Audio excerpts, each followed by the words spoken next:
জনগণের দীর্ঘদিনের দাবি মেনে শুক্রবার থেকে আগরতলা পৌর নিগমের 14 নম্বর ওয়ার্ডের রঞ্জিত নগর এলাকায় পরিত্যক্ত জলাশয়টি সৌন্দর্যায়ন শুরু হলো। এদিন শাস্ত্র মেনে বৈদিক মন্ত্র উচ্চারণের মাধ্যমে পুজো করে এই পরিত্যক্ত জলাশয়ের সৌন্দর্যায়নের শিলান্যাস অনুষ্ঠান অনুষ্ঠিত হয়। এই অনুষ্ঠানে উপস্থিত ছিলেন আগরতলা পৌর নিগমের মেয়র তথা সংশ্লিষ্ট এলাকার বিধায়ক দীপক মজুমদার, স্থানীয় কর্পোরেটর সহ আগরতলা পৌর নিগমের অন্যান্য কর্পোরেটররা।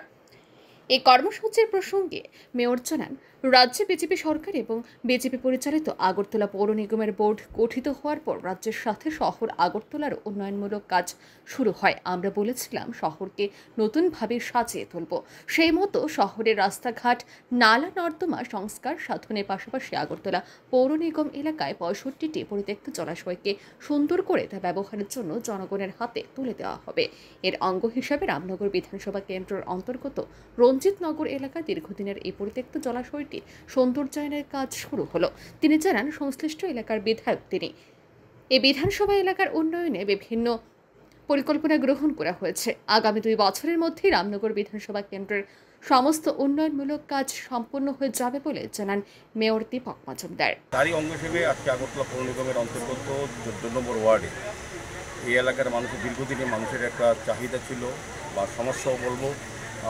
এই পুকুরটা যেটা রঞ্জিতনগর এই সংঘর পাশে যে পুকুরটা আছে সেটা দীর্ঘদিন ধরে প্রায় 50-60 বছর ধরে সংস্কার হচ্ছিল না এবং আবর্জনা জায়গা এটা হয়েছিল করার জায়গা। সেই কারণে পরিবেশটা কলুষিত হয়েছে, দূষিত হয়েছিল, মশার উপযোগ ছিল, সার্বিকভাবে ব্যবহারযোগ্য ছিল না। মানুষের সামাজিক বা ধর্মীয় অনুষ্ঠানে এই পুকুরটাকে ব্যবহার করার প্রয়োজনীয়তা তার হারিয়ে ফেলেছিল। সেক্ষেত্রে এলাকার লোক, বিশেষ করে আমার এই কর্পোরেটর স্নিগ্ধা দেব মহোদয়া এবং আমার পাপিয়া দত্ত, যিনি আমাদের এই ত্রিপুরা প্রদেশের সহসভানেত্রী, উনিও এই এলাকার এই দুটি বাসিন্দা এই রামনগর বিধানসভায় এবং রামনগরের আপামর জনগণ এই এলাকা যারা বসবাস করে বিশেষ করে তারা কিন্তু একটা দাবি বা প্রত্যাশা করেছিল আমাদের কাছে, যেহেতু আমরা পৌর নিগম সমস্ত পুকুরগুলিকে সংস্কার করছি। সেই হিসেবে রামনগরী বিধানসভায় আমি বিধায়ক হওয়ার পরও আমার কাছে তারা দাবি তুলেছিলেন বা আশা রেখেছিলেন। সেই মোতাবেক আমি বিধায়ক হিসেবে আমার একটা দায়িত্ব আছে এই এলাকার সার্বিক উন্নয়নের সঙ্গে রাস্তা, ড্রেন, নিকাশি ব্যবস্থা, আলোর ব্যবস্থা এবং পার্ক, ওপেন জিম নির্মাণ। আমাদের রামনগরে আমি বলবো যে আজকে আপনাদের মাধ্যমে এই পুকুরটা শুধু সংস্কার হয়নি, আমাদের 15 নম্বর ওয়ার্ড আরেকটা পুকুরের কাজ আমরা দিয়েছি, এই কাজটাও আমরা করছি।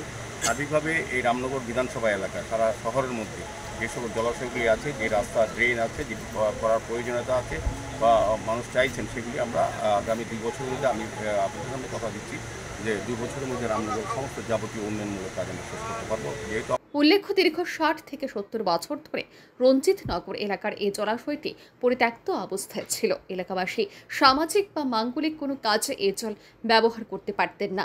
মশা এবং জঞ্জালের ডিপোতে পরিণত হয়েছিল এই জলাশয়টি। এর পুনর্নির্মাণের জন্য এলাকাবাসীর দীর্ঘদিনের দাবি ছিল।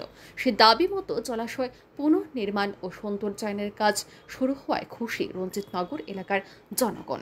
Bureau report, RE news.